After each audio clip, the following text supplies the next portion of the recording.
Hindi ka pala criminologist, sir. Pahirap kami makapasok dahil sa ibang kurso tulad nyo. Joke.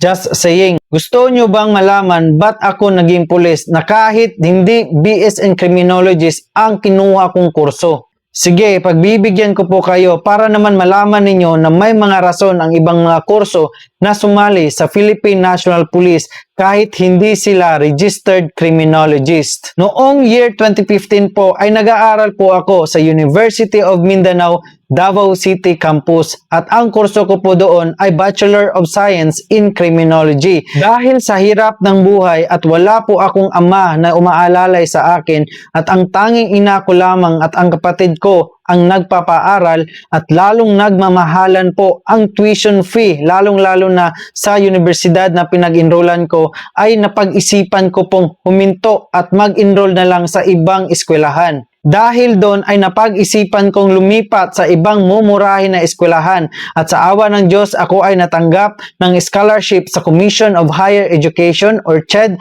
at scholarship for Tertiary Education Program under po sa City Hall of Davao. Paglipat ko po ng ibang eskwelahan ay wala pong BS in Criminology na available at hindi rin priority ng aking scholarship ang BS in Criminology. Kaya po, napag-isipan ko po na mag-enroll na lang sa ibang kurso. Sa eskwelahan na aking pinag-i-enrollan ay education lang po at ibang kurso ang available.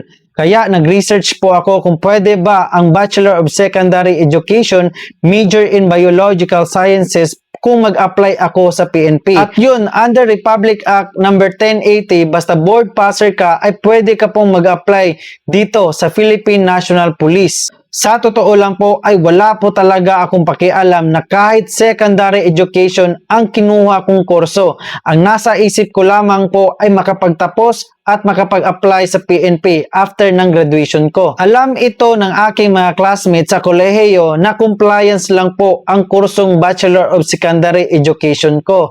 Dahil alam po nila na gustong-gusto ko talaga ang maging pulis. To make the story short, sa awa ng Panginoon, nung ako ay nakapag-exam sa licensure examination for teacher, ay one take po lamang at nakapasa po ako. Sa video na ito na nasa inyong mga screen ay tinuro ko po dito kung paano po ako pumasa sa Philippine National Police at ano ang mga diskarte ko noon nung ako ay nag-apply pa lamang. At kung isa ka rin sa mga walang alam kung paano mag-apply ay pwede mo po itong panoorin. At sa awa ng Diyos, kahit wala po akong kakilala dito sa PNP at isang application ko lamang ay nakapasok po ako agad. Hindi po problema kung iba ang kurso ng isang aplikante na gustong magpulis. Ang problema lang ay kung papaano ka maging competent sa lahat ng PNP application.